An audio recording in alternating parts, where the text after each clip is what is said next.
Auzubillahiminash-shaytanir-rajim. Bismillahir-rahmanir-rahim. Assalamualaikum. Jiayanu pakhairagale nihao churishumme washmale. Hola, boyo, привет, kayfahal, hale shuma chature, ahlan wa sahlan marhaba. Bula mucho gracias, swabia bhalli kare aaya, hosh ke aade nanaya, sayo khuyamora, chivatto, chihal jod, kalimera, khairutan. And a very warm welcome to everybody who's tuned into PTV Sports and are watching Game On है। ख़वातीनों साथ मुझे कहते हैं शहजाद हसन खान और game on है कि एक और एपिसोड के साथ आपकी खिदमत में हाजिर हैं। बड़ी हमने बात की कि पाकिस्तान जो है वो इंशाल्लाह आने वाले वक्त में वापस बाउंस बैक करेगा, बट अनफॉर्चुनेटली जिस किस्म की हमने यहाँ पर भी कॉन्वर्सेशन की विद द एक्सपर्ट्स, हमारे जो एनालिस्ट थे, उससे लग नहीं रहा था, उससे ऐसा लग रहा था कि शायद अब हम थोड़े से क्लूलेस हो गए और हमें नहीं पता कि अब क्या करना है। ऑन पेपर भी कल जब हमने बात की कि हमें स्क्वाड को देखकर क्या लगता है, तो हमारे एक एक्सपर्ट ने बोला कि 75% तो भाई सिर्फ पाकिस्तान जीतेगा और 25% जो है वो न्यूजीलैंड की तरफ झुकाव उनका नजर आया। लेकिन दूसरी जानिब अगर हम बढ़े तो हम अपने एक्सपर्ट को अगर कोट करते हैं यहाँ पे, उन्होंने कहा यार मैं 60-40 रियलिस्टिक रहना चाहती हूँ। पाकिस्तान के हवाले से हम ये बात नहीं कर सकते कि क्या हम श्योर भी हैं या नहीं है, लेकिन अगर हम बात करते हैं कि पाकिस्तान ने जब टॉस जीत कर पहले फैसला किया, उसके बाद ऐसा लगा कि शायद पाकिस्तान ने अर्ली ऑन गेम पे बड़ी अच्छी ग्रिप रखी, बट अनफॉर्चुनेटली सम वे दूसरे पावर प्ले की अगर हम बात करते तो ऐसा लगा कि वो कंट्रोल लूज कर गए। और मेरा ख्याल है कि ये बात बहुत ही वाज़ेह है, बच्चा बच्चा जानता है कि यार हमारे पास एक बॉलर शॉट ज़रूर था। अगर हमने इरफान खान से ही बॉलिंग करानी थी या सलमान अली आगा से बॉलिंग करानी थी तो हमें पहले कंसिडर कर लेना चाहिए था या सोच लेना चाहिए था।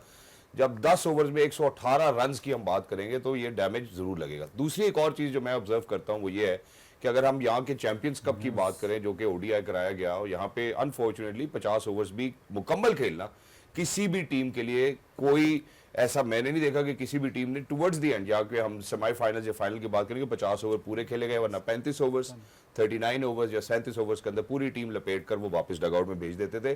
तो ऐसा लगता है कि शायद मॉडर्न डे क्रिकेट में जहां पे वनडे इंटरनेशनल्स में जो अच्छी तगड़ी टीमें हैं वो 300 से लेकर 350 रन बना सकते हैं। पाकिस्तान की कैपेसिटी अनफॉर्चुनेटली ऐसा लगता है जैसे वो पुराने ज़माने में हम 200-250 बनाते तो हमें लगता था कि हम इसको डिफेंड कर लेंगे, आज भी बनाते हम 250 ही हैं, लेकिन हमारे पास शुएब अख्तर नहीं है, हमारे पास वसीम अकरम नहीं है, हमारे पास वो बैटरी पेस नहीं है जिसकी वजह से हम उसको डिफेंड कर सके। इन्हीं सब बातों के साथ अपने मौजूद मेहमान का तारुफ कराना चाहता हूँ।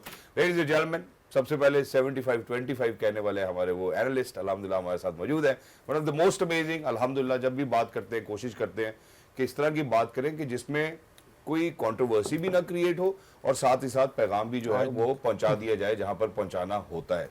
One of the most amazing, handsome, जहां पे भी जाते हैं पाकिस्तान की नुमाइंदगी करते हैं, former test cricketer, ladies and gentleman, he is mister Bajid Khan. अस्सलाम वालेकुम बाजिद भाई, हाउ आर यू? वालेकुम सलाम। ये ताना मारा कि कंट्रोवर्सी नहीं क्रिएट करते। नहीं, आप कहते हैं कि यार मैं बड़ी दफा कह चुका हूं, लेकिन फिर भी आप दोबारा रेपिटेटिवली स्लोली एक बात को वो वहां तक पहुंचाते जरूर हैं जहां पहुंचाना चाहिए। अगलों के कानों पे जू रिंगती है या नहीं रिंगती, इससे आपको कोई फर्क नहीं पड़ता, क्योंकि आपका एनालिसिस हमेशा ऑनेस्ट होता है। आप कोशिश करते हैं कि जो आज इंट्रोडक्शन में ना काफी सारे व्यूज भी दे दिए और न्यूज भी दे दी।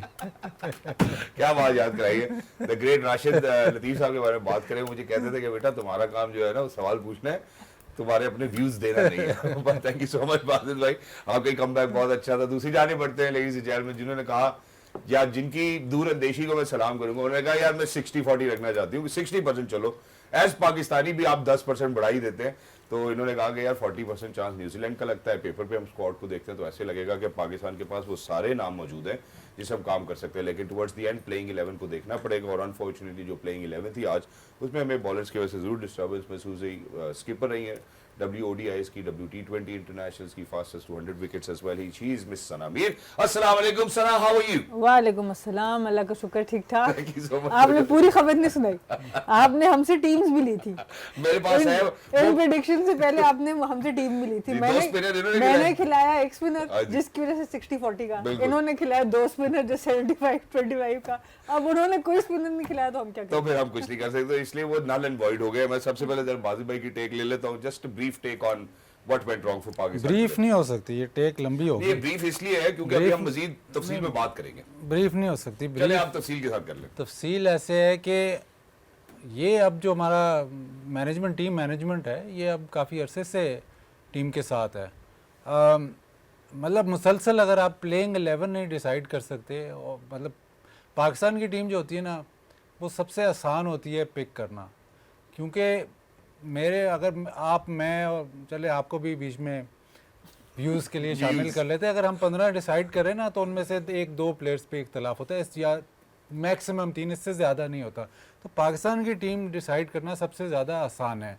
उस स्क्वाड में से अगर आप 11 बंदे, आप कहते हैं हॉर्सेस फॉर कोर्सेस, हर दफ़ा ये हमारे कान में डाला जाता है हॉर्सेस फॉर कोर्सेस। जब आप उस स्क्वाड में से 11 बंदे आप नहीं पिक कर सकते, बेस्ट 11 नहीं पिक कर सकते। हम जब चैम्पियंस ट्रॉफी थी तो हम कहते थे यार 15 हैं, लेकिन क्योंकि मैचेस सिर्फ आप 3 या 4 आपको टोटल जीतने थे, चैम्पियंस ट्रॉफी अगर आपने जीतनी थी तो उसमें आप 11 ही खिला सकते थे, बेस्ट 11 आप खिला सकते थे जी। लेकिन वो भी आपसे नहीं हो रहा। तो अब कहना नहीं चाहता, लेकिन ये मौका आ गया है कि इनसे क्वेश्चन सवाल किए जाएं कि भाईजान मुसलसल रिपीट ऑफेंडर जो होता है उससे फिर सवाल होना पड़ता है। बाबर आजम आज न 1 डाउन क्यों खेलता है जब आपने आईसीसी इवेंट में उसको ओपन कराया? उसके बाद आप 4 फास्ट बॉलर खिलाते हैं और 4 फास्ट बॉलर सिर्फ उस सूरत खेलते हैं वनडे क्रिकेट में जब एक फास्ट बॉलिंग ऑलराउंडर हो। 4 आप मुकम्मल फास्ट बॉलर नहीं खिला सकते। फिर आप कहते हैं बैटिंग हमारी, बैटिंग अगर आप फास्ट बॉलिंग ऑलराउंडर फिर नहीं खिलाएंगे तो बैटिंग आपकी कहाँ जाएगी? तो 4 फास्ट बॉलर आप खिलाते हैं और मैच से 1-2 दिन पहले बयान दे देते हैं कि जी फास्ट बॉलिंग पे ही हम इंसार करेंगे। तो आप इतने रिजिड हो गए हैं कि जब आप पिच देखते हैं या अपना टीम बैलेंस देखते हैं तो आप उसमें मतलब कोई लॉजिकल या सेंसेबल या उस किस्म की आप जो आप कहते हैं हॉर्सेस फॉर कोर्सेस वो नहीं आप देखते। अगर आप मोहम्मद यूसुफ का पोस्ट मैच का इंटरव्यू देखें तो उसमें वो इशारतन कह रहा है कि वो खुश नहीं है टीम 11 जो 11 सेलेक्ट की, प्लेइंग 11 सेलेक्ट की। लेकिन वो प्लेइंग 11 जो सिलेक्ट कर रहे हैं ये वही लोग हैं जो काफ़ी अब 5-6 महीने हो गए हैं जो आप प्लेइंग 11 सेलेक्ट कर रहे हैं बार बार, और बार बार गलत हो रही है। तो जब बार बार गलती हो रही है फिर सवाल बनता है, एक दफ़ा ठीक है नहीं, 2 दफ़ा नहीं, 3 दफ़ा नहीं, चैम्पियंस ट्रॉफी में आपने बहुत बड़ी गलतियां की, ठीक है सह लिया, अब आके आप फिर मतलब इन्फोर्स करें गलतियों से, तो अब सवाल बनता है। हम कहते हैं जी आकिब जावेद ने चेंज किया, जी पिचेस चेंज कर दी, कामयाबी दिलवाई, ठीक है, बट अब जो आप वनडे या वाइट बॉल में एक आपको बहुत बड़ी आईसीसी में आप क्वालिफाई नहीं कर सके अगले राउंड पे, प्लस अब जब आप जा रहे हैं तो एक ऐसी टीम जो 2.5 बॉलर्स, न्यूजीलैंड की टीम टोटल 2.5 बॉलर से खेल रही है, उससे आप मैच हार जाते हैं। नया लड़का आता है वो आपको 50 कर देता है, 20 पर, बहुत अच्छा खेला, नथिंग मतलब उससे टेक अवे कुछ नहीं है, बहुत अच्छा खेला, प्लस आपको कंडीशंस, बेस्ट कंडीशंस मिलती हैं और फिर आप 344 करके मेरे ख्याल 4 या 5 मैचों में आपने पाकिस्तान ने 300 से ज़ायद रन करवाए हैं। तो आपकी जो आप कहते हैं बॉलिंग बहुत अच्छी है, तो किधर है वो बॉलिंग? और आप कहते हैं कि आपकी आप हॉर्सेस फॉर कोर्सेज, बार बार ये हमें सुनाई जाता है हॉर्सेस फॉर कोर्सेज, तो कहाँ है horses for courses? Horses for courses जरूर थे, लेकिन मेरा ख्याल है एक आधा हॉर्स शॉट था हमारे पास जो इन्होंने ऑलराउंडर की शक्ल में कहा कि हमारे पास होना चाहिए। मैं जरा मैच समरी पे नजर डालना चाहता हूँ, उसके बाद मजीद जो है वो सना की तरफ बढ़ेंगे और देखते हैं कि सना का क्या कहना है। जो सबसे पहले ऑब्वियसली पाकिस्तान टॉस जीतता है, टॉस जीतने के बाद फैसला करते हैं कि यार ऐसा लगता है कि पिच के ऊपर अच्छा बाउंस होगा, सीम होगी, एंड इट वाज ट्रू। उन्होंने पहले अगर हम देखते हैं जब 3 उन्होंने अर्ली विकेट्स लिए तो ऐसा लगा कि शायद पाकिस्तान इज इन चार्ज, लेकिन फिर उसके बाद हमें मार्क चैपमैन नजर आते हैं 132 111 गेंदों के ऊपर भी, डैल मिचेल नजर आते हैं। दूसरी तरफ अगर हम जाते हैं कि इरफान खान की तरफ तो फिर हम देखते हैं 3 विकेट्स ली, 51 और फिर हारिस रऊफ। तो ये जो 25 अगर हम पहले उनके ओवर्स न्यूजीलैंड के देखते हैं तो पहला 100 उनका तब होता है और उसके बाद 200 जो है वो मजीद आखिरी 25 ओवरों में बना देते हैं, तकरीबन 242। अब अगर हम पाकिस्तान की तरफ आते हैं, बाबर आजम वंस अगेन, मेरा ख्याल है कि जितना मर्जी आप कोशिश कर लें बाबर को हटाने की, बाबर का बल्ला बहुत बेहतरीन बोलता है और बाबर ने सबसे ज़्यादा 50s बना दिए हैं वनडे इंटरनेशनल में। He was out class, he was superb, it look like that he is actually going to take Pakistan to where Pakistan needed to be अगर बाबर वाकई मौजूद रहते। On the other hand Salman Ali Agha is in prolific form, you know, वो बेशक T20s हों या one day international हो, I think is a great addition to Pakistan cricket team. दूसरी तरफ Nathan Smith 4 of 60 and then Jacob Duffy 2 of 57 and New Zealand in the end winning by 73 runs. जी सना, कहाँ से स्टार्ट करें, कितने दुखड़े अपने रोए, क्योंकि बाजिद भाई अभी भी बड़ा हल्का हाथ रख गए, क्योंकि आकिब भाई ने नो डाउट इंग्लैंड के अगेंस्ट टेस्ट मैच तो जितवा दिया पिचेस बनवा के, पर वेस्ट इंडीज की भी आधी टीम से टेस्ट मैच हम लोग हार गए। तो टेस्ट मैचेस से ये मामला शुरू हो चुका था कि हम लोगों की जो पॉलिसीज हम बना रहे थे या जिस तरह की हम टीम खिला रहे थे वो हमें बैकफायर करना शुरू हो गया और हम बहुत प्रिडिक्टेबल हो गए। हम अपनी टेस्ट मैच की अप्रोच में भी प्रिडिक्टेबल हो गए, हम ओडीआई की भी उसमें प्रिडिक्टेबल हो गए कि अब हम फास्ट बॉलर्स पे इन्हिसार करेंगे। क्यों आपके पास स्पिनर्स जब हैं आप क्यों नहीं खिलाते? सुफियान मुकीम ने पिछले मैच में, पहले आपने उनको T20 में आखिरी 5वां मैच जाके खिलाया, उसमें वो 2 ओवर में 6 रन देते हैं, नजर आता है कि वो अच्छी बॉलिंग कर रहे हैं, नहीं खिलाना जी उनको। 43 एक्स्ट्राज कल कराए हैं पाकिस्तान, आज कराए हैं पाकिस्तान के बॉलर्स ने, इतना ज़बरदस्त पिच। उस टाइम पे अगर हमने पहले बारी की होती तो पता नहीं 250 भी बनता कि ना बनता, ना बनता, बहुत ठीक है। तो ये वो चीज़ें हैं कि आप एक ऐसी न्यूजीलैंड की टीम से जो कि जिसमें अभी केन विलियमसन भी नहीं है, जिसमें ग्लेन फिलिप्स भी नहीं है, जिसमें अभी कितने बड़े बड़े नाम, रचिन रविंद्रा नहीं है, मिच सैटनर नहीं है, कप्तान नहीं है, उसके बावजूद आप 70 रन बहुत बड़ा मार्जिन है, आप उससे 73 रन से आप हारते हैं। आपके पास 5वां बॉलर ही नहीं है। वनडे क्रिकेट में आप नहीं खेल सकते, T20 में भी आपको चाहिए 5वां बॉलर, वनडे क्रिकेट में तो आपको चाहिए ही चाहिए। आप वो 10 ओवर निकाल दें। उन्होंने इतनी अच्छी बैटिंग की है, कैलकुलेटेड उन्होंने बैटिंग की है। जब सलमान अली आगा आया है, जिस भी सिचुएशन में उन्होंने उसके ऊपर अटैक किया, क्योंकि वो 5वां बॉलर था। और उसके बाद अपने फास्ट बॉलर्स को हमने यूज़ ऐसा किया कल मोहम्मद रिजवान ने, शायद वो सोच रहे थे कि हम 50 ओवर से पहले इनको आउट कर देंगे, कि आपको इरफान खान न्याजी को लाना पड़ा। अब वो 3 विकेटें तो ले गए पर 50 रन भी दे गए हैं। कसूर उनका तो है नहीं, कसूर तो आपका है कि आप इस तरह की टीम खिला रहे हैं। तो ओवरऑल फिर वही बात, बैटिंग में बात करें तो उस्मान खान की अप्रोच अच्छी नज़र आई। उन्होंने एटलीस्ट टीम के लिए खेला, पहला मैच खेल रहे हैं बड़े अरसे इंतज़ार के बाद। उनकी टेक्निक और बाकी चीज़ों के ऊपर बात की जा सकती है, पर इंटेंशन उनकी अच्छी नज़र आई। बाबर अच्छी फॉर्म में नज़र आए, तो वो पॉजिटिव्स आपके पास ज़रूर हैं।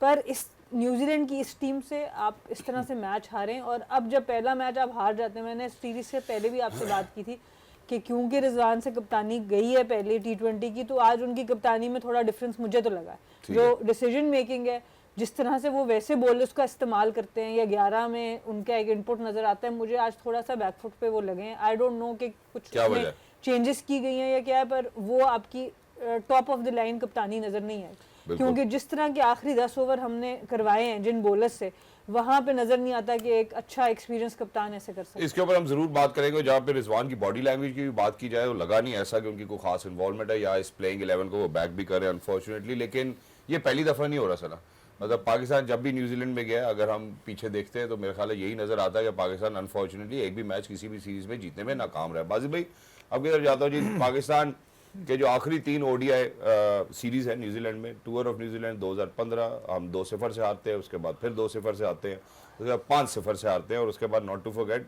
अगर हम अभी इस सीरीज को देख रहे हैं तो पहला मैच भी हम हार चुके हैं। जी बाजिद भाई, तो ये वजह क्या सिर्फ प्लेइंग 11 ही रही है और वजूहत भी रही है? नहीं, जाहिर है आप पाकिस्तान मतलब अब काफ़ी अरसे से, ये पहले भी अब ऑन रिपीट में बात करूँ कि काफ़ी अरसे से आप मिड टेबल टीम है, तो उस टीम के ख़िलाफ़ जहाँ पे मतलब हर बॉल पे वो रन रोकते हैं, मतलब एथलीट्स आपके खिलाफ खेलते हैं, तो आपको मुश्किल ज़रूर होती है। न्यूजीलैंड ज़ाहिर है अपने कंडीशंस में बहुत ही अच्छी टीम है, बल्कि हर कंडीशंस में अच्छी टीम है, लेकिन वहाँ पे तो बहुत ही अच्छी, उनको एंगल्स का पता है, इनके ग्राउंड छोटे होते हैं, हवा भी होती है, काफ़ी सारे एलिमेंट्स होते हैं, वो सारे ये यूज़ करते हैं। लेकिन ये जो टीम है अभी जो न्यूजीलैंड ने खिलाई, मेरा ख्याल विल यंग भी शायद अब चले जाएंगे, तो इनकी टीम हेनरी निकल्स को वापस लेके आए हैं, जो कि इनके प्लान्स में बिल्कुल भी नहीं था।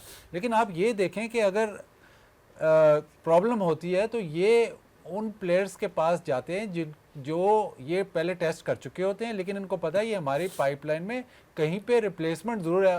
खुदा ना खास्ता किसी इनके बड़े प्लेयर को बड़ी इंजरी हो जाती है और वो अरसे के लिए बाहर हो जाते हैं, तो वो उस प्लेयर के पास जाते हैं जो थोड़ा सा एक्सपीरियंस्ड होता है और जो उनके लगता है कि ये रोल मतलब पूरा कर सकेगा, तो वो भी वजूहात हैं। बट अगर आप ये टीम देखें, इनके पास जेकब डफी जो अच्छी बॉलिंग कर रहे हैं, उसके अलावा अगर आप इनकी बॉलिंग देखें तो विल ओरोक हैं, 2 बॉलर से ये खेल रहे हैं। ब्रेसवेल इस ग्राउंड पे जहाँ पे साइडों की बाउंड्री 50-50 मीटर की है, वो 10 ओवर में 60 कर जाते हैं, तो ये बहुत बड़ा बोनस है। हालांकि ब्रेसवेल बड़ा अच्छा बॉलर है, कंप्लीट बॉलर है, लेकिन वो भी इस ग्राउंड पे वो मतलब मैं उसको 2.5 बॉलर ही मानता हूँ। उसके अलावा आप देख लें, नेथन स्मिथ से आप 4 आउट करवा लेते हैं, वो भी एंड में आउट करते हैं, जो इस ग्राउंड मतलब आप समझते थे कि अटैक अब्बास का पहला मैच है, तो अगर आप 2.5 बॉलर्स और ऐसी पिच पे जहाँ पे बॉल पहले 25 ओवर में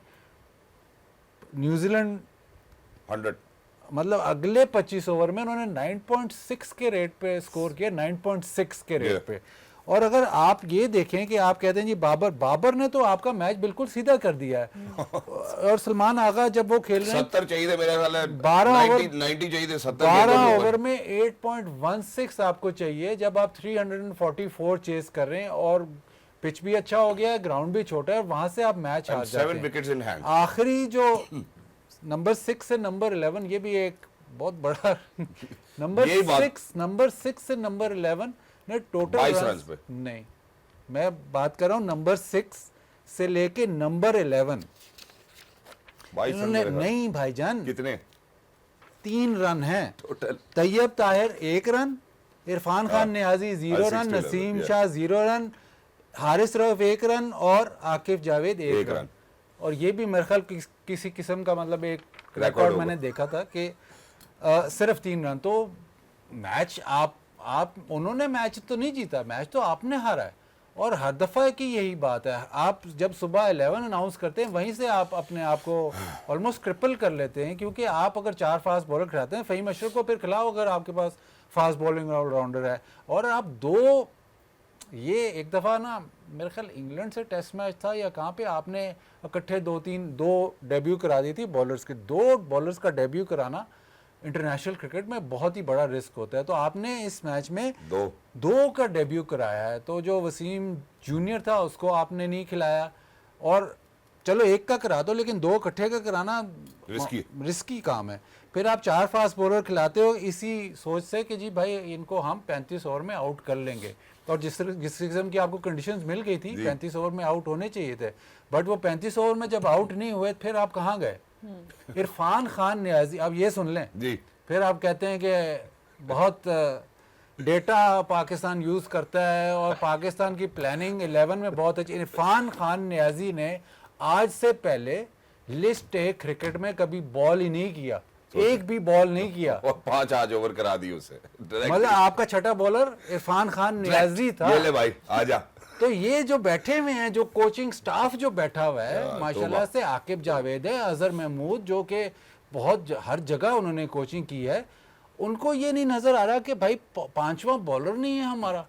और ये आप जब 11 बनाते हैं तो आपको 5वां बॉलर स्पिनर नहीं आपने रखना, और जो 4 फास्ट, वो पूरे 4 फास्ट बॉलर खिला देने। एक तरफ से आप कहते हैं हमारी बैटिंग लंबी होनी चाहिए, फिर आप पूरे 4 फास्ट बॉलर खिला देते हैं, फिर आप कहते हैं हमारी बॉलिंग पूरी होनी चाहिए। बॉलिंग किस तरह पे पूरी हो?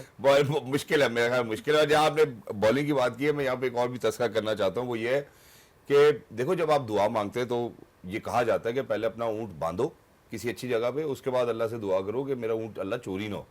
अब जिस तरह की हम टीम बांध रहे हैं माशाल्लाह इकट्ठी, इसके बाद ये ना बंध रही है और ना इसके बाद दुआ बन रही है। तो अगर मैं पाकिस्तानी को ये भी कहूँ कि दुआ करो हमारी टीम के लिए, तो बच्चा मुझे आगे कह रहा है कि भाई तुसी प्लेयर से सही खिला लो, पहले उन्होंने बांधते लो। मैं ये तो ऐसे जैसे शहजाद मोटर पे भी गाड़ी चलाता है ना, अब 150 पे FI आ रहा है, ये 180 पे जा रहा है और कह रहा है या अल्लाह बस कैमरा खराब हो जाए लेकिन मेरी गाड़ी कोई ना पकड़े। अब ये जो आपने बॉलर्स की भी बात की है, अनफॉर्चुनेट जो आपने अभी 6ठे नंबर से लेके 11वें तक की बात की, जहाँ मैं आपको कहता हूँ कि अगर हम 7 विकेटें आखिरी ले लेते तो 22, लेकिन अब मैं बॉलर्स के पर्सपेक्टिव से बात करूँ तो डेथ ओवर्स में अनफॉर्चुनेट है हमारे लिए कि हम 2022 से लेकर अब तक तकरीबन वर्स्ट तरीन डेथ बॉलिंग कराते हैं। जहां पे पाकिस्तान का खासा हुआ करता था कि ये बॉलर्स प्रोड्यूस करते जी, ये वो जरखेज मिट्टी है जिधर से बॉलर निकलते हैं। तो worst bowling economy in death over since 2024 one day internationals में 9.47। और आप ये देखें बांग्लादेश ऑब्वियसली सबसे बेहतर इसमें नज़र आ रहा है, उसके बाद क्योंकि वो बहुत सी क्रिकेट अपने होम कंडीशंस में भी खेल रहे होते हैं जहाँ लो स्कोरिंग मैचेस भी मिलते हैं। उसके बाद नीचे अगर आप देखें तो इंडिया ऑस्ट्रेलिया जो मेजॉरिटी फाइनल्स में आपको नज़र आ रहे हैं। तो आखिरी 10 ओवर्स बड़े इंपॉर्टेंट है। पाकिस्तान ऊपर से इंग्लैंड के साथ है, इंग्लैंड भी ICC इवेंट्स में आपके सामने है कि कोई अच्छी परफॉर्मेंसेज नहीं नज़र आ रही, और साथ ही पाकिस्तान है। और इसकी 2 वजूहात मेरे नज़दीक हैं। एक तो ऑब्वियसली स्किल लेवल का तो फ़र्क है ही कि हम लोग जिस पेस पे हम चाहते हैं कि यॉर्कर्स हों, बाउंसर्स हों, स्लोअर वंस हों, एक तो क्रिकेट अवेयरनेस की मुझे कभी कभी कमी नज़र आती है इन बॉलर्स में। और कहते हुए मुझे अजीब लग रहा है क्योंकि बहुत से आपके बॉलर्स ऐसे हैं जो बड़े अरसे से क्रिकेट खेलते आ रहे हैं कि किस पिच पे किस बैटर को मैंने कौन सी वेरिएशन करानी है, ये भी मुझे नज़र नहीं आता कि लेंथ हमने कौन सी करानी है। तो एक तो स्किल लेवल का फ़र्क मुझे नज़र आता है, और दूसरा बहुत बड़ा फ़र्क आपकी फ़िटनेस का है। बहुत से लोग इंजरी के बाद आते हैं, वो वाली फिटनेस 100% अचीव किए बगैर खेलना शुरू कर देते हैं। बॉलिंग की जो रिहैब एक होता है, एक प्रॉपर फास्ट बॉलर्स का रिहैब होता है, उसको प्रॉपर प्रोटोकॉल्स फॉलो किए बगैर हम मैचेस खेल जाते हैं। मुझे नहीं लगता कि एक फुली फिट जो हमारी जो 5 बॉलर्स हैं वो फुली फिट होके मैचेस खेल रहे हैं। तो फिटनेस का 50 ओवर की 40 ओवर्स 35 ओवर्स 40 ओवर्स के बाद एक बॉडी लैंग्वेज, आपकी फील्डिंग देख लें, आप अपनी बॉलिंग देख लें, आपके मेजॉरिटी मिसहैप्स अगर आप उठा लें फील्डिंग के अंदर, आखिरी ओवर्स में आपको नजर आते हैं। इनका अगर हम तो फील्डिंग फिटनेस लेवल आपका वो नहीं रहा जो शायद आज से 4-5 साल पहले टीम का था। नहीं अभी ब्रेक है 5 आज वैसे सना ऐसे पुराने अपने ना फास्ट बॉलिंग लड़की वाला स्टाइल में आई हैं, ये एक चीज़ मिस कर गई जो कि बाकी टीमें कर रही हैं। क्या अब जो मतलब आप बात करते हो, जो पाकिस्तान डेथ ओवर्स में बहुत अच्छा था, डेथ ओवर्स में तब रिवर्स स्विंग होता था, अब रिवर्स स्विंग नहीं हो रहा, होता भी तो बिल्कुल थोड़ा सा होता है, 2 बॉलों की वजह से रिवर्स स्विंग नहीं होता। तो आप हो जाएगा वैसे, नई रूल्स आ रहे हैं, अगर थोड़ा सा हम इसी तरह खेले तो हो जाएगा। नहीं कैमरे पे 26 से कम करने पड़ेंगे, लेकिन वो रिवर्स स्विंग कम हो गया है या जिस तरह भी कम हुआ है तो उससे आपकी जो पोटेंसी है वो कम हुई। दूसरी जो हमने ये लिस्ट देखी उसमें हमने बांग्लादेश को देखा, हमने ऑस्ट्रेलिया को देखा, हमने इंडिया को देखा। अब जो रूल्स है ना वनडे क्रिकेट के, 40वें ओवर के बाद आपको एक फील्डर बाहर मिलता है। ऑस्ट्रेलिया जैम्पा को 40वें ओवर के बाद बॉलिंग जरूर कराता है, इंडिया भी 40वें ओवर के बाद स्पिनर को जरूर बॉलिंग कराता है, रिजवान ने भी करवाई है चैंपियंस ट्रॉफी में। लेकिन आप जब स्पिनर जेन्युइन स्पिनर खिलाओगे ही नहीं तो वो आपने अपने आप को क्रिपल किया कि नहीं किया?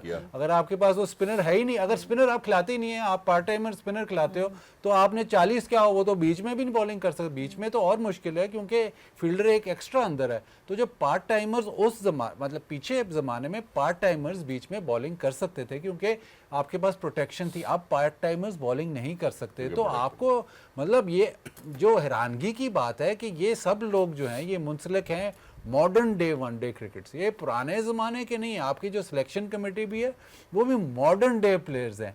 अगर इन लोगों को ये बातें नहीं समझ आ रही, मतलब ये सिंपल रूल्स नहीं वनडे क्रिकेट के समझ आ रहे और उसके मुताबिक आप 11 नहीं सेलेक्ट कर सकते या उसके मुताबिक आप स्क्वाड नहीं सेलेक्ट कर सकते, तो फिर तो मेरा ख्याल है कि अब इससे ज़्यादा मॉडर्न जो प्लेइंग प्लेयर है ना उसी से कहो तू ही सिलेक्ट कर ले भाई तू कर ले। यार रिजवान को भी देख के नहीं ये लग रहा, और मैंने पहले भी शायद ये आपसे सवाल पूछा था कि क्या हमारे कप्तान वाकई जो हमारी प्लेइंग 11 है उसमें कोई किरदार अदा कर रहे हैं या नहीं कर रहे हैं, तो मुझे कोई खातर खा जवाब नहीं मिला था। लेकिन thank you so much for this wonderful point as well, जहां आपने इंडिया की बात की, वेस्ट इंडीज की बात की और बाकी ममालिक की बात की कि वहां पे वो खिलाते हैं लेकिन but a complete spinner. I think in addition to this जो डेथ बॉलिंग के अभी हमने इकोनॉमी रेट्स की बात की है 2024 onwards, what we really need to do is we really need to kind of sit down.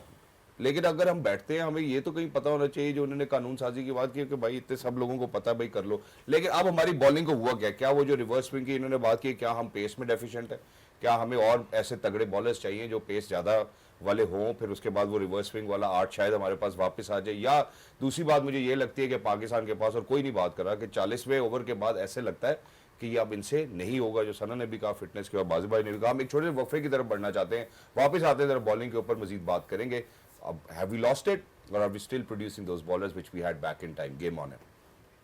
Welcome back. Thank you so much for staying tuned to PTV Sports. आप लोग देख रहे हैं गेम ऑन है। जिन्होंने अभी ट्यून इन किया, हम आपको बता चले Pakistan versus New Zealand, unfortunately 73 run से पाकिस्तान जो है वो आज फिर हारने में, अब मैं गलत बात है लेकिन कामयाब हुआ है। और उसकी वजह यह है कि जितने भी लोग जो है at the helm of affairs हैं, made them be selectors, coaches, everybody, हालांकि सेंस प्रिवेल करनी चाहिए थी। मतलब जो एक बेसिक रूल्स हैं जो हमारे एक्सपर्ट्स अभी बता रहे हैं कि यार उनके हिसाब से तो खेल लो, लेकिन वो उसके हिसाब से नहीं खेल सके। और अनफॉर्चुनेटली सिर्फ टॉप 6 में ही हमें बल्लेबाजी के स्किल्स नजर आते हैं, उसके बाद नीचे 0-0, 1-1 इसी तरह के रन हैं। अब जरा दूसरी तरफ बढ़ते हैं न्यूजीलैंड की तरफ। न्यूजीलैंड को मैं बहुत ज़्यादा उनकी दीद करना चाहता हूँ, तारीफ़ करना चाहता हूँ, क्योंकि जिस तरह से पाकिस्तान ने स्टार्ट किया था ऐसा लगा कि न्यूजीलैंड के लिए बहुत मुश्किल होगा टू सस्टेन, और ऐसा लगा कि शायद 35 ओवर्स में हम उनको रैप अप करेंगे और वापस चले जाएंगे। But then there is this beautiful, amazing, marvellous, fantabulous innings by Chapman, and he comes and he rises to the occasion. उनका एक कैच स्लिप पे मेरे ख्याल सलमान अली आगा मिस करते हैं, और उसके बाद फिर वो मौका नहीं देते हैं किसी को भी, और वो ऐसे टेबल्स को टर्न करते हैं कि यार हम इतना स्कोर कर देंगे कि उसके बाद ना आपके पास उतनी कैपेसिटी होगी, ना आपके इतने बॉलर्स होंगे कि आप इस तरह से खेल सकें। चैपमैन, बाजिद भाई, what do you have to say? Chapman जैसे एक दफ़ा मैंने बात की थी कि Virat Kohli out of form होता है ना तो उसको पाकिस्तान के खिलाफ खिला दो और वो इनफॉर्म, बड़ा मैच खिला दो कोई आईसीसी तो वो इन्फॉर्म हो जाता है। चैपमैन तो ऐसे पाकिस्तान को देख मतलब उसने मार्क किया होता है कि हमारे मैच, और इनके मैच ही पाकिस्तान से बहुत ज़्यादा होते हैं, तो हर दफ़ा ही चैपमैन हमें लड़ जाता है। अगेन आप डेवलपमेंट देखें वेरी क्विकली जरा, हम ये जो आप डेवलपमेंट की बात की, चैपमैन करियर की बात करते हैं, इसमें लिस्ट है ऑब्वियसली उनके हांगकांग से भी वहाँ इंटरनेशनल भी खेले, उसके बाद ज्वाइन द टीम, सो फिर उसके बाद मजीद आगे बात करते हैं। 26 इनिंग 868 रन 39.45 की average, strike rate of 107.02, high score is 132, जो आज ये 111 गेंदों पर 118.92 के स्ट्राइक रेट से। लेकिन वो उसको हांगकांग से उठाते हैं, उसके बाद न्यूजीलैंड, मतलब हांगकांग से वो न्यूजीलैंड आता है, न्यूजीलैंड में उसको अपॉर्चुनिटीज़ मिलती हैं, उसको डेवलप किया जाता है, सारा कुछ करते हैं। अब देखें चैंपियंस ट्रॉफी में खेल नहीं रहा था लेकिन टीम के साथ ज़रूर था। ये जो इनके प्लेयर्स जितने भी ये एयर मार्क करते हैं प्लेयर्स, उनको सिस्टम में खोने नहीं देते, वो प्लेयर कहीं गायब नहीं होता। अब देखें आज का मैच है, निकल्स काफ़ी अरसे से न्यूजीलैंड से नहीं खेला, अगर ये पाकिस्तान में होता और ये डोमेस्टिक दिया जाए तो बाबा हो गया, छोड़ो भूल गए होते, ख़त्म हो जाएगा ये तो वो उन पे नज़र रखते हैं, उनकी डेवलपमेंट, वो किस तरह खेल रहे हैं, कैसे, वो सारा कुछ सिक्योर रखते हैं। तो चैपमैन की भी वही कहानी है कि उसको इन्होंने ज़ाहिर है न्यूजीलैंड से खेला है, बट जब उसका थोड़ा सा बुरा टाइम भी चल रहा था तो वो कहीं मतलब उसको हटाया नहीं।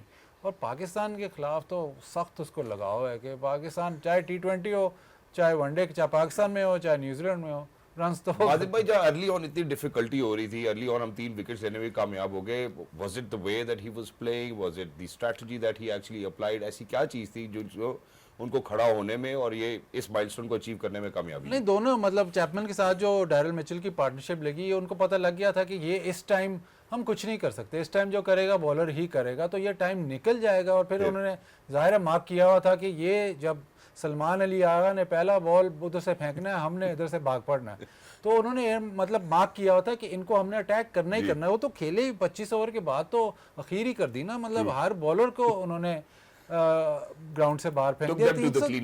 344 वाला, आप सुबह अगर पहले 10-15 ओवर देखते और आप मुझे कहते कि यार इस पिच पे 344 हो जाएगा, तो मैं मतलब जूती उतार लेता कि इस पिच पे कैसे 344, 75-25 ठीक होना चाहिए था। तो आपने मतलब इससे पहले बात की हमारी बॉलिंग की आपने बात की ना, आप कहते हैं डेथ ओवर, मैं तो कहता हूँ कि ऊपर से हमारी बॉलिंग ठीक नहीं है। हम इस पिच पे तो सिर्फ आपने ला के जगह पे बॉल फेंकना था, वो आपके बॉलर्स में, अब जो आपके पास बॉलर्स है ना वो कंसिस्टेंटली एक जगह, ये टेस्ट मैच में आपका डाउनफॉल क्यों है? इसी वजह से, क्योंकि आपके बॉलर्स कंसिस्टेंटली एक जगह पे बॉल नहीं फेंकते, आपको फिर लेके आना पड़ता है अब्बास को कि जी कंसिस्टेंट बॉलिंग करे। और जो 125 to 30 है उसने तो कंसिस्टेंट करनी है। जो इससे जो टॉप क्लास बॉलर्स होते हैं ना, जो हाई क्वालिटी बॉलर्स होते हैं 140 प्लस, वो कंसिस्टेंट बहुत होते हैं। जितने आप वर्ल्ड क्लास जिन्हें 400 आउट किए हुए हैं, उनमें सब में एक चीज़ कॉमन है कि वो कंसिस्टेंटली एक लेंथ पे बॉल कर सकते हैं, चाहे वो कर्टली एमरोस हो, चाहे वसीम अकरम हो, चाहे डेल स्टेन हो, जितने मर्जी आप देख लीजिए इन बोतम वो कंसिस्टेंटली एक जगह पे। आज जो आप जितना बॉल स्विंग हो रहा था, अगर आपके मतलब ये बेचारे आकिफ ने पहला उसका मैच, उसको आप क्या कह सकते हैं, इवन मोहम्मद अली का भी मतलब डेब्यू मैच है, उसने बॉलिंग ठीक की, बट अगर आप कंसिस्टेंटली एक जगह बॉल फेंकते तो मेरा ख्याल है कि जो आपने 3 आउट किए थे, ये 5, 6, 7 आउट, ये तो 170 पे टीम आउट होनी चाहिए थी। उसके बरक्स सना पहले कह चुकी है कि अगर पाकिस्तान इस पिच पे बैटिंग कर रहा होता, वो देखते कैसे बॉलिंग कर, हालांकि उनकी बॉलिंग स्किल, मतलब आप नसीम शाह और नेथन स्मिथ को कैसे कह सकते हैं कि एक जैसे लेकिन वो अपनी लिमिट्स में रह के इस पिच पे जो एक्सप्लॉइट करते हैं आपको, वो आप नहीं कर सकते। तो प्रॉब्लम सिर्फ आप कहते हैं आखिर में पेस नहीं है, पेस तो है या नहीं है, कंसिस्टेंसी आपके बॉलर्स में नहीं है। Thank you so much for saying that as well. और ऑब्वियसली वो क्यों मैच बड़ा अर्ली शुरू हुआ था और उस टाइम ऐसा लग रहा था कि गनूदगी भी आ रही है, वो तो जब मैंने देखा कि हमारा स्पिनर के पिच के कहीं मिडिल में जो है वो बॉल डाल रहे, तो मुझे लगा कि यार ये क्या हम किसी और तरफ जा रहे हैं, और वो डायरेक्शन फिर उसी तरफ चली गई। सना की तरफ आता हूं, हालांकि ये सवाल बाजिद भाई बहुत इंटरेस्ट से इसका जवाब देना चाहते हैं। एक खिलाड़ी अल्हम्दुलिल्लाह पाकिस्तान के सॉइल पे पैदा होता है 2002-2003 में, और उसके बाद जो है वो लाहौर में पैदा होता है और फिर उसके बाद वो चला जाता है। उसके वालिद साहब भी यहाँ पाकिस्तान के डोमेस्टिक क्रिकेट खेलते हैं और वो आता है और वो डेब्यू करता है और डेब्यू में फास्टेस्ट अपनी निफ सेंचुरी बना जाता है, तो वहाँ पे जो प्रोडक्ट की डेवलपमेंट हो रही है या खिलाड़ियों की डेवलपमेंट हो रही है, अगर उसका मवाजा आज हम पाकिस्तान के साथ करते हैं तो थोड़ा अनफॉर्चुनेट जरूर लगता है। So Mohammad Abbas first of all and then will move ahead. देखिए बहुत ही आउटस्टैंडिंग इनिंग्स 52 ऑफ 26, जिस तरह क्या रिक्वायरमेंट थी, ये आप देख लीजिएगा आगे आने वाले मैचेस में जब हम देखेंगे तो ये ज़रूर रुक के भी खेलना जानते होंगे। फास्टेस्ट 50 ऑन डेब्यू पे नंबर 1 पर आ चुके हैं 24 बॉल्स पे मोहम्मद अब्बास, उससे पहले क्रूनल पांड्या थे और बाकी भी हमने देखे हैं कि प्लेयर्स होंगे। बट मैं जो आपने डेवलपमेंट की बात की वही होती है कि हम जब तक इधर बैठे रहेंगे और हम प्लेयर्स को डिस्कस करते रहेंगे तो हम रिपीट पे इंफॉर्मेशन देते रहेंगे। सो एक हम बात करते हैं कम्युनिकेशन की, वो दोनों चलेंगी मोहम्मद अब्बास के साथ भी और मार्क चैपमैन के साथ, मैं दोनों के साथ लिंक करूँगी। एक प्लेयर जो हमारी टीम में बाहर बैठता है, सारा वक्त बाहर बैठता है, उसके साथ कोचेस की जो इंटरेक्शन होती है, मैं भी कप्तान रही हूँ, प्लेयर रही हूँ, बाजिद भाई ने भी क्रिकेट खेली है, उसको एक तरह से भूल जाया जाता है कि अगर उसने सीरीज में आपने माइंड बना लिया ना कि इसने नहीं खेलना, तो उस बेचारे का काम या बेचारी का काम होगा जी पानी पिलाओ, ठीक है, बोतलें लाओ, नहीं उसमें कोई बुराई नहीं है, पानी पिलाना अपने टीम का हिस्सा है, पर मैं कह रही हूँ उसका काम आपने सिर्फ रख दिया पानी पिलाओ, थ्रो डाउन्स कराओ, बॉल उठा के लाओ, इन कामों पे आपने लगा दिया, उसकी अपनी डेवलपमेंट उन 10-15 दिनों के लिए ऑलमोस्ट रुक जाती है। उसका सारा जो मेन फोकस होता है वो आपके मेन प्लेयर जिन्होंने खेलना होता है, नेट में भी उसको सबसे आखिर में बारी मिलेगी, जिस वक्त पार्ट टाइम बॉलर आ जाएंगे उसको प्रॉपर प्रैक्टिस नहीं मिलती। ये जब आप जितने भी मैंने बाहर की लड़कियों की टीम्स देखी हैं, लड़कों की टीम्स देखी हैं, जो प्लेयर उनके साथ मौजूद होते हैं उनके साथ भी उसी इंटेंसिटी पे काम हो रहा होता है, समटाइम्स उस इंटेंसिटी से ज़्यादा काम हो रहा होता है क्योंकि वो ग्राउंड पे उस तरह की परफॉर्मेंस नहीं दे रहे होते। तो मार्क चैपमैन से भी जो communication I am pretty sure बहुत सॉलिड थी, उनको पता था अगर चैंपियंस ट्रॉफी में उन्होंने खेलना होगा तो किस जगह पे खेलना है, इसीलिए T20 क्रिकेट हो या वनडे उन्होंने इस तरह की परफॉर्मेंस दी। इसी तरह मोहम्मद अब्बास को भी ऐसा नहीं होगा इस सीरीज से एक दिन पहले कंफर्म हुआ होगा जी आप ये सीरीज खेल रहे हैं, हो सकता है 6 महीने पहले, हो सकता है 4 महीने पहले उनको बताया हो कि जी हम अब आहिस्ता आहिस्ता आपको इंटरनेशनल क्रिकेट के अंदर लाएंगे। हम जब अपने पाकिस्तान में प्लेयर्स को लाते हैं तो कोई फैसलाबाद बैठा है डोमेस्टिक खेल रहा है, सुबह की फ्लाइट से आपने जाना है न्यूजीलैंड, हम लोग अनफॉर्चुनेटली इस तरह के डिसीजन मेकिंग करते हैं जी। तो जब तक आप प्लेयर्स को एक कॉन्फिडेंस देके और एक पाथवे के थ्रू प्रॉपर प्रिपेयर करके, देखिए आपको खाली फिजिकली प्रिपेयर नहीं होना होता इंटरनेशनल क्रिकेट के लिए, आपको खाली मेंटली प्रिपेयर नहीं होना होता, आपको साइकोलॉजिकली भी प्रिपेयर होना होता है, आपको उस सारे प्रेशर को भी डील करना आना चाहिए। तो अगर हम जल्दी जल्दी में फैसले करेंगे तो फिर वो हालत होती है जो हमने सऊद शकील के साथ, ये मैं फिर लाऊंगी उनको वापस कि हमने उनको टॉप ऑर्डर में खिला दिया, बाबर को हमने ओपन करा दिया। तो अगर आप साइकोलॉजिकली, आप कितने भी स्किलफुल हो, आपने कितने भी रन किए, अगर आप साइकोलॉजिकली फुली अलाइंड नहीं है उस डिसीजन पे, आपकी बॉडी साथ काम नहीं करेगी। बाबर को आप लाते हैं, मुश्किल कंडीशंस हैं, फौरन वो फिर आके रन करने शुरू कर देते हैं। सो ये होती है प्लेयर डेवलपमेंट जिसमें communication is the key.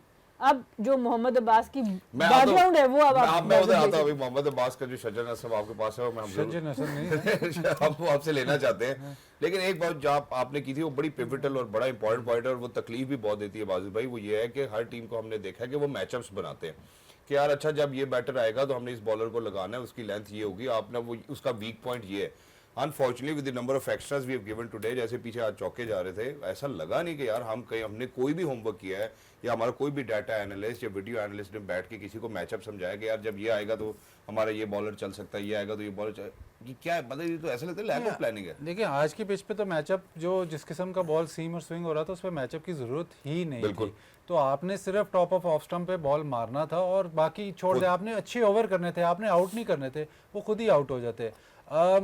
Unfortunately मैं बार बार वही कहूँगा, आकिब जावेद को आप ब्लेम नहीं कर सकते, उसने फिर भी बॉलिंग ठीक की है, जिस किस्म का वो बॉल करता है उसी तरह उसने की। मोहम्मद अली ने भी बॉलिंग ठीक की, बट उस पिच पे आपको न्यूजीलैंड में स्पेशली जब इंग्लैंड या न्यूजीलैंड में बॉल स्विंग सीम हो रहा हो तो आपको आगे बॉल करना पड़ता है। शॉर्ट ऑफ लेंथ बॉल लगना तो बहुत खूबसूरत लगता है कि जा रहा है कीपर के पास, बट उससे विकेट नहीं मिलती, तो आपको आगे थोड़ा फेंकना पड़ता है। और अगर इधर इस सिचुएशन में जहाँ पे बहुत रेयर होता है कि इतना ज़्यादा आपको हेल्प मिल रही हो, वहाँ पे तो आपको खा जाना चाहिए। हम बात करते हैं कि फ्लैट विकेट्स फटाफट चाहे इस पे तो स्कोर ही होगा, तो जब अच्छा पिच मिला है जहाँ पे इतना स्विंग और सीम और वहाँ टोटल कितना हुआ 344, तो ये बड़ा इशू है। मतलब लेकिन जो इसमें खूबसूरती की बात है ना, जो आपने जो सना ने बताया अब्बास का, एक तरफ वो टीम थी जो प्लेइंग 11 नहीं डिसाइड कर सकती है, उनको ये नहीं समझ आ रही। एक तरफ वो टीम है, अब आप ये अंदाज़ा लगाएं जो अब्बास की डेवलपमेंट, ज़ाहिर है उसके फादर का बहुत बड़ा रोल है, उसने जो सेक्रीफाइसेस दिए, मतलब अपनी कंट्री छोड़ के न्यूजीलैंड गया, वहाँ पे उसको अपॉर्चुनिटी मिली और कोचिंग की, और अब वो बहुत एज अ पर्सन भी बहुत इवॉल्व हो गया। बट ये अब आप कहते हैं ना कि पाकिस्तान मतलब एथलीट्स कैसे प्रोड्यूस होते हैं, आप ये नहीं एसोसिएट करेंगे कि पाकिस्तानी फ़ुटबॉल खेलता हो। अब्बास ने शुरू में क्रिकेट भी खेली, फ़ुटबॉल भी खेली, ऑकलैंड में था, ये फ़ुटबॉल भी खेलता था, तो क्लबों में जाके फ़ुटबॉल भी खेलता था। लेकिन जब 16 साल पे हुआ या 13 साल पे हुआ, तो उन्होंने सोचा, इसके वाले साहब ने जो इसके साथ क्रिकेट काफ़ी खेलते रहते, हर जगह थ्रो डाउन ये वो, कि इसमें टैलेंट ज़रूर है, तो इसको एक तरफ जाना पड़ेगा। फिर न्यूजीलैंड, अब देखें कमाल बात यह है, न्यूजीलैंड का टैलेंट पाथवे प्रोग्राम है जी। उन्होंने इसको कांटेक्ट किया, तो तब इसने डिसाइड किया 16 साल की उम्र में अब मैं क्रिकेट खेलूँगा। और फिर ये ऑकलैंड में रहता है, ये मूव होता है वेलिंगटन।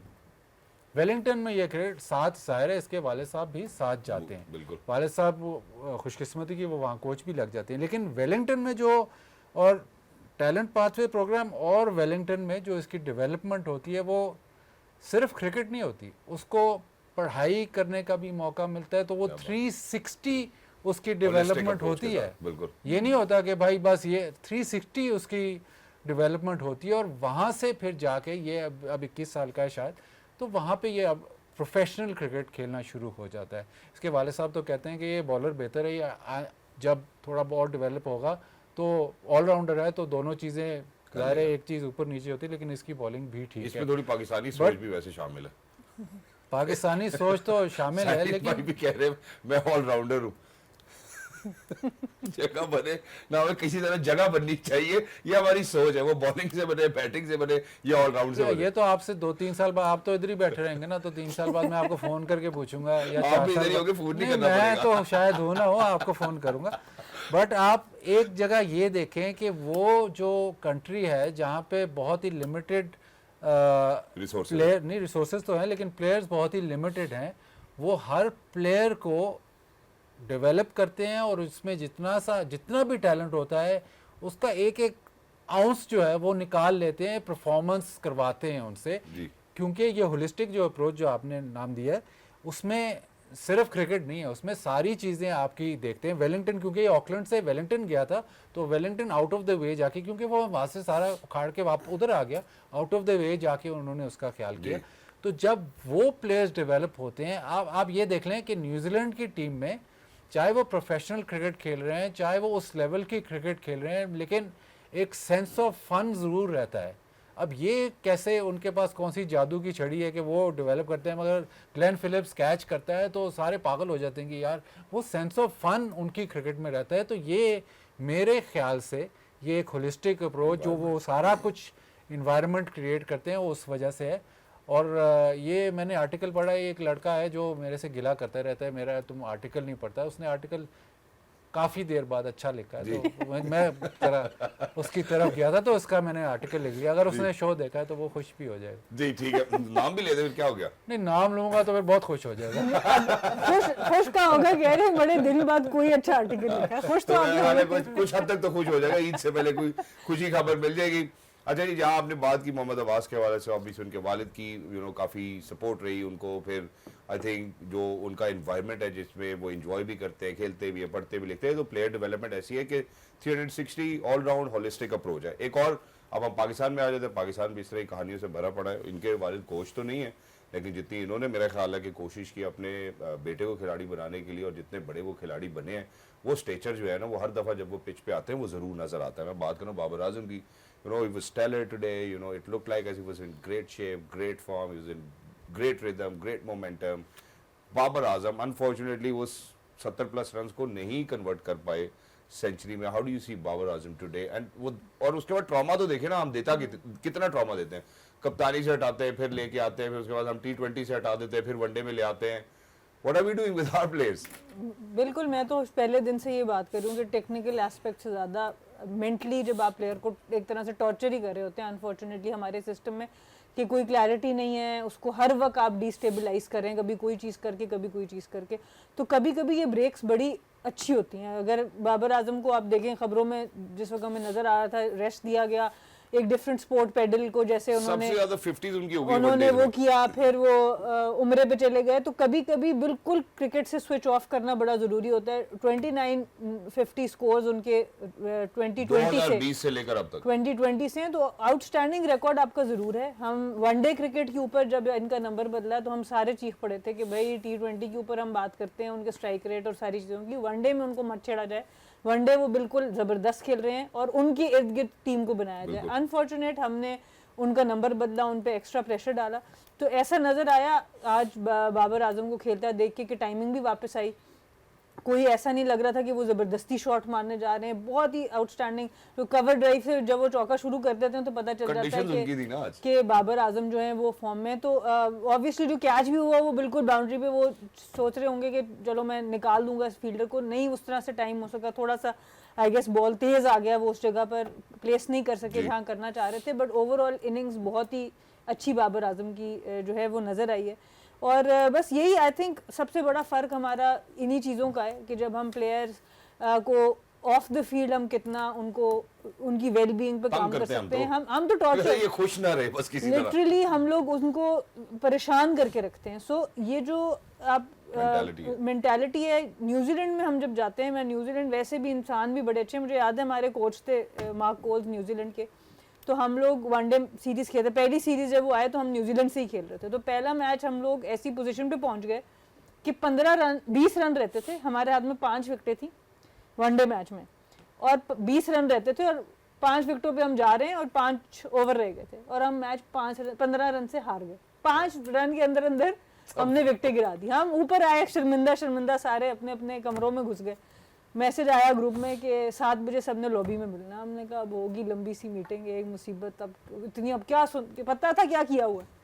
7 बजे हम सारे लॉबी आए, कोच ने कहा कि उन्होंने कहा कैजुअल में आना है सबने, कोई वो पाकिस्तान की वो ट्रैवलिंग शर्ट वर्ट नहीं पहन के आनी। अच्छा हम चले गए कैजुअल कप, तो हमारे होटल के बिल्कुल साथ मॉल था, तो कहते हैं मैं तुम सबको आइसक्रीम खिलाने लेके जा रहा हूँ।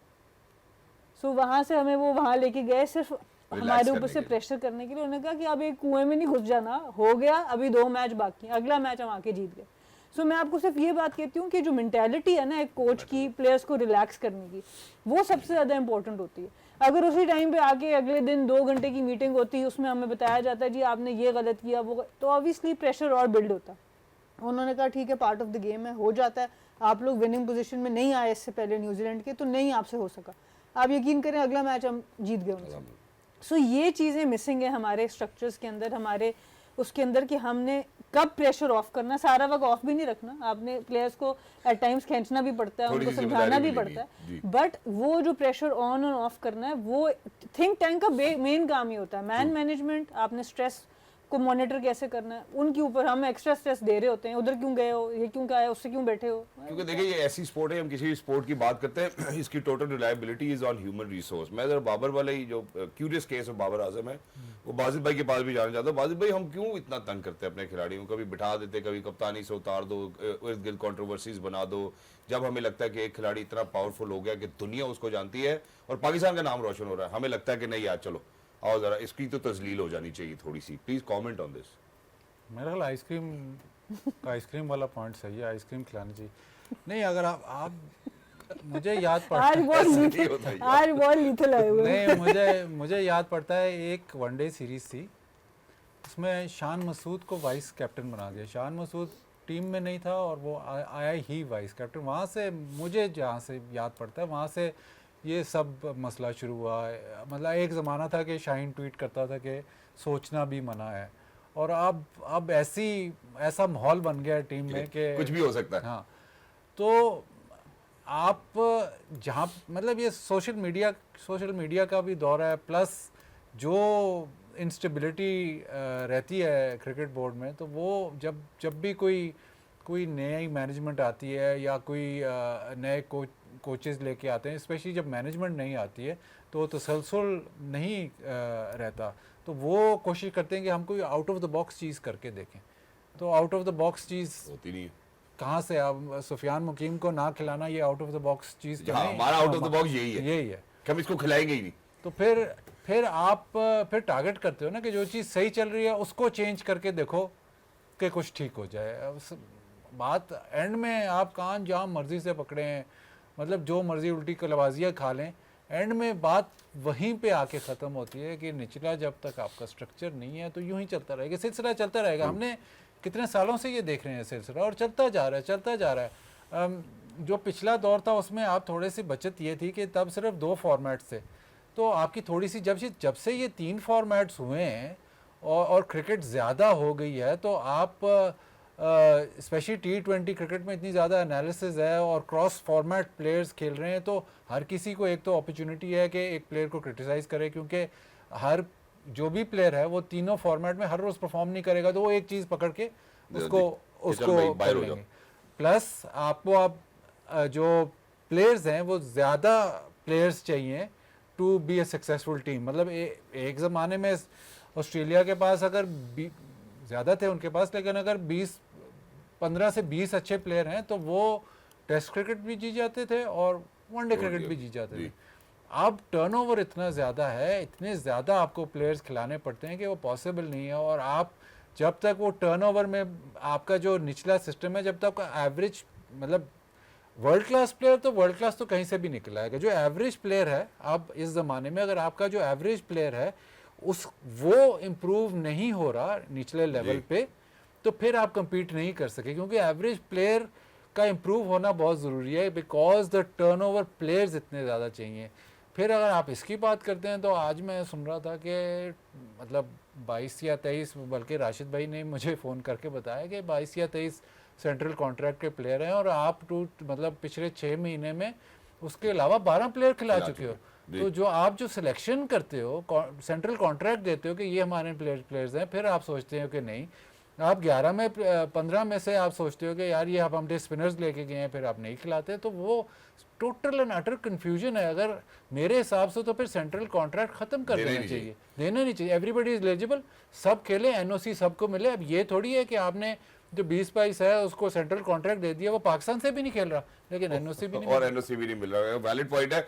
लेकिन जो यहाँ पे एक बात मेरे ज़हन में आती है, मैं पहले भी मेंशन कर चुका हूँ, दोबारा करूंगा, नहीं लगता कि पाकिस्तान के पास वो आर्मरी है जिसमें वो 300 से 350 रन बना सकते हैं। नहीं, ना ही मुझे लगता है कि पाकिस्तान के पास अब वो टीम है वनडे इंटरनेशनल में, या एथलेटिसिज्म या वो फिटनेस है जिसमें हम 50 ओवर पूरे भी करा सकते हैं। एक और बात जो मेरे जहन में आती है वो ये आती है कि अगर ये इतनी सारी कन्फ्यूजन है, वो भी अटरली कन्फ्यूज है, सना को भी नहीं समझ आ रही, इतने बड़े बड़े नाम जो हैं वहाँ बैठे हुए टीम के साथ, उनको भी नहीं पता है किसको खिलाना है, तो कुछ और तो नहीं चल रहा। मेरा ख्याल है ये इतना ही कह देना काफ़ी है। हम जरा एक छोटे से वक्फे की तरफ जा रहे हैं, जब वापस आएंगे तो मैं ये पूछना चाहता हूँ बाजी भाई और सना से कि वो ईद कहाँ मनाएंगे। Came on it, okay, anyway will be right back.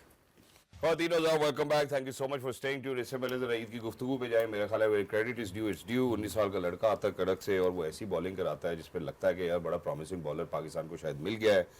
देख, सुनने में जो बातें आती थी, ये आती थी कि यार आपको 140-45 प्लस का बॉलर मिलेगा, शायद हो सकता है अभी वो पेस ना हो या वो रिदम ना हो, आने वाले वक्त में ज़रूर हो सकता है। प्रॉमिसिंग लगते हैं पाकिस्तान के लिए। ज़रा राय लेना चाहता हूँ, और स्टार्ट में बहुत अच्छी उन्होंने उम्दा बॉलिंग की, विकेट्स लेने में कामयाब हुए।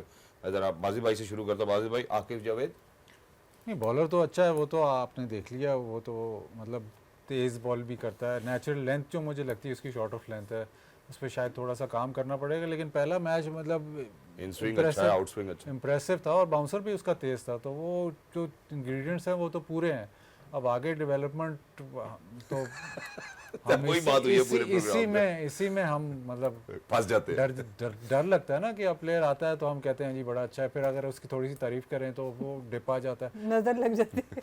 हाँ, ये भी हमारा नजर भी लगती है और डेवलपमेंट भी नहीं होती। बट ओवरऑल अगर आप देखें तो पोटेंशली तो बड़ा अच्छा बॉलर है, और पोटेंशली आगे जाके ये तो और भी अच्छा होना चाहिए, और अगर इस तरह प्रोग्रेशन इसमें हो तो काफ़ी अच्छा हो सकता है। क्योंकि जो आपने बात की 140-45 ये टच करता है, और प्लस लेफ्ट आर्म का एंगल, प्लस जो सबसे अच्छी बात है बाउंसर इसका ठीक है, इस पिच पे भी जहाँ पे इतना तेज़ बॉल नहीं जा रहा था लेकिन इसका बॉल निकल रहा था, तो पोटेंशियल तो है। अब आगे भी बहुत किया इसने। आगे अब कैसे होगा वो तो वक्त ही बताएगा। जी, वो वक्त ही बताएगा, और काफ़ी हद तक जो वक्त ने बताया वो इसके बरक्स बताया जो हम आकिफ के लिए चाहते हैं। जी सना। देखिए बात वही है, इंटरनेशनल क्रिकेट में जब आप आते हैं पहली दफ़ा खेलते हैं, अभी अच्छी चीज़ ये है कि डेब्यू हमने कराया है ऐसी कंडीशंस में जहां सीम और फास्ट बॉलर्स को हेल्प मिलती है, तो ये तो एक अच्छी डिसीजन हमने की है। पर अब यहाँ से हम फिर वही बात करेंगे कि जब आप इंटरनेशनल सर्किट में आते हैं, उनके डेटा एनालिस्ट, वीडियो एनालिस्ट, वो अब बैठेंगे, वो इनकी बॉलिंग को अच्छी तरह देखेंगे, वो एग्जैक्टली पता करेंगे कि जब विकेट के पास से आता है तो आउट स्विंग करता है या विकेट के दूर से आता है, वो आपका एक एक स्टेप रीड करके आप अपने बैटर्स को फीड करेंगे कि जब वो ये करेगा तो आपको इस चीज़ के लिए तैयार रहना है। बहुत ज़बरदस्त, अगर आप मोहम्मद अब्बास की आज बैटिंग देखें, उन्होंने जो स्लोअर वन रीड किए हैं वहाँ से पता चलता है कि ट्रांसफर इन्फॉर्मेशन जो प्लेयर्स को होती है, उन्होंने हमारे सारे बॉलर्स के स्लोअर वन रीड करके छक्के मारे, और ये पहला मैच था उनका, तो ये बहुत ज़्यादा फ़र्क होता है डाटा एनालिस्ट का, और ये ऑब्वियसली वो अब आकिफ के ऊपर भी काम करके आएंगे अगले मैच के अंदर मजीद। जिस तरह अबरार के ऊपर भी अब आपने देखा, शुरू में कह रहे थे मिस्ट्री पकड़ लिया उनको, तो ये सब चीज़ें जो होती हैं कि इनको दूसरे ममालिक में और बेहतर तरीके से इसके ऊपर काम किया जाता है, और आई होप कि हम भी इन चीज़ों को यूज़ कर सकें और एवोल्यूशन के ऊपर बॉलर के ज़रूर काम किया जाए, और वो ट्रस्ट फैक्टर ज़रूर हो कोच और बॉलर के दरमियान कि अगर वो आपको कोई डिफरेंट चीज़ बता रहा है तो आपका करियर ख़राब नहीं हो रहा। हमने अनवर अली की एक बड़ी मिसाल है ना कि वो बड़ा ज़बरदस्त इन स्विंग करते थे, आउट स्विंग करने का किसी ने एक्शन बदला तो वो उनकी स्पीड ख़त्म हो गई। तो ये जब आपके साथ किस्से हो चुके होते हैं आपके पहले प्लेयर्स के साथ, तो बॉलर्स भी उस तरह ट्रस्ट नहीं करते। एग्जैक्टली, डेटा बहुत अच्छा रीड करते हैं ना कि अगर एक पिच पे कह रहे हैं कि यहाँ पे बैटिंग फर्स्ट जो है वो टीम 10 दफ़ा जीती है और एक दफ़ा बैटिंग सेकंड, तो हम बैटिंग सेकंड ही करें। हम एक दफ़ा में पता नहीं, मेरा ख्याल है हमें शौक चढ़ा है कि हम चेस करें, लेकिन हमसे चेस हो नहीं पा रहा, क्योंकि उसकी वजह भी यही नज़र आती है। इसी पे इख्तिताम करते हैं इस बात को, उसकी वजह भी यही नज़र आती है कि इनको ये लग रहा था कि इस पिच पे हम 30-35 ओवर्स में इनको आउट करके फिर उसके बाद आराम से भी बैट शेटिंग करके इज्जत जो है वो वापस रिटेन कर लेंगे, लेकिन अनफॉर्चुनेट रहा और बड़ी अच्छी स्ट्रैटेजी के साथ आए। लेकिन मेरा ख्याल है what we need to do is we need to hope for the best with whatever we have been given, and इंशाल्लाह अभी आने वाले 2 मैचेस में हो सकता है कि वो थोड़े से माइंडफुल हो जाए, थोड़ा स्ट्रैटेजाइज करके आए, थोड़े मैचअप्स के साथ आए तो बात अच्छी होगी। लेकिन इसी के साथ मेरा ख्याल है चूँकि कल जो है वो सऊदी अरब में इंशाल्लाह जो है वो ईद मनाई जाएगी, GCC कंट्रीज़ में ईद मनाई जाएगी, और भी ममालिक में हो सकता है मनाई जा रही हो। पाकिस्तान में तो यही लगता है कि शायद स्पार्को वालों का ये कहना है कि यार चांद नज़र आएगा। अब कल अगर हमारी रुयत हलाल कमेटी को इंशाल्लाह नज़र आता है, परसों इधर भी ईद होगी। फैंस बड़े क्यूरियस हैं कि बाजिद भाई सना कहाँ ईद मनाते हैं, तो बाजिद भाई आप कहाँ ईद मनाते हैं? आप तो दुबई जा रहे हैं ना। वो दूसरा दिन है ईद का, वो ईद का दूसरा दिन है, पहले दिन की बात हो रही है जी। जहाँ पे वाले साहब कहेंगे वहाँ चले जाएंगे। वैसे कहाँ जाते हैं? वैसे यूजुअली लाहौर जाते हैं। अच्छा माशाल्लाह, भाई घर सब फिर वहाँ ईदी शीदी मिलती है? आप कहाँ ईद? वहाँ तो आपकी ईद का एक आप कहाँ ये लाहौर इसलिए चले जाते हैं कि हमें ईदी ना देनी पड़े इनको। हाँ ये भी है वैसे। मेरा बनता नहीं आप। क्यों भैया, आप हमारे बड़े भाई हैं, बड़ा भाई, हम आपको वाजिद भाई कह रहे हैं। नहीं बड़े भाइयों का बनता तो है अगर वो समझे, लेकिन ये है कि अगर पीटी भी एक तनख्वाह एडवांस दे दे तो हम सबको ईद दे सकते हैं। तो लाहौर में होती है बाजिद भाई की ईद, बाजिद भाई को जाते हैं कहीं कोई रिश्तेदारों में, कोई हंसना खेलना, तो यही होता है। कोई होता है ना सर, कोई शुगर मेला, कोई खीर, कोई नहीं, सुबह उठना पड़ता है, फिर हर जगह जाना पड़ता है, फिर दोपहर को सख्त नींद आई होती है, लेकिन नहीं फिर निकलो फिर निकलो। Wonderful ji Sana.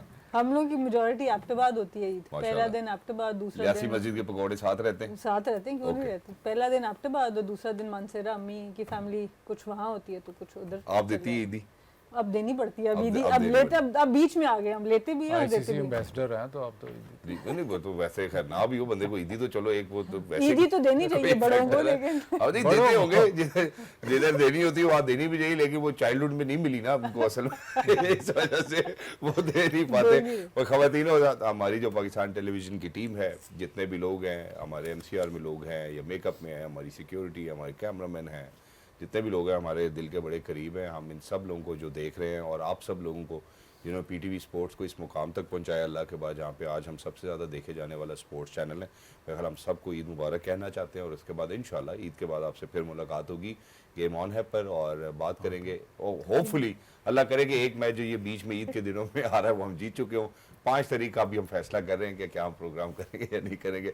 Will let you know on PTV sports official page. Please make sure कि अपना ख्याल रखिए, अपने आसपास जितने लोग हैं उनका ख्याल रखिए, और जो आपकी शख्सियत है वो कार खैर हो आपके आसपास के लोगों के लिए। इसी दुआ के साथ कि हम सब खुश रहें, आबाद रहें और पाकिस्तान को बहुत तरक्की मिले।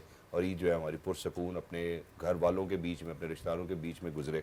आमीन सुम आमीन. So look after yourselves ladies and gentleman. Thank you so much for being with us. Lovely to have you भैया. ईद मुबारक एवरीबॉडी. अंटिल नेक्स्ट टाइम ख्याल रखियो अपना. ढेर सारा फी मान अल्लाह.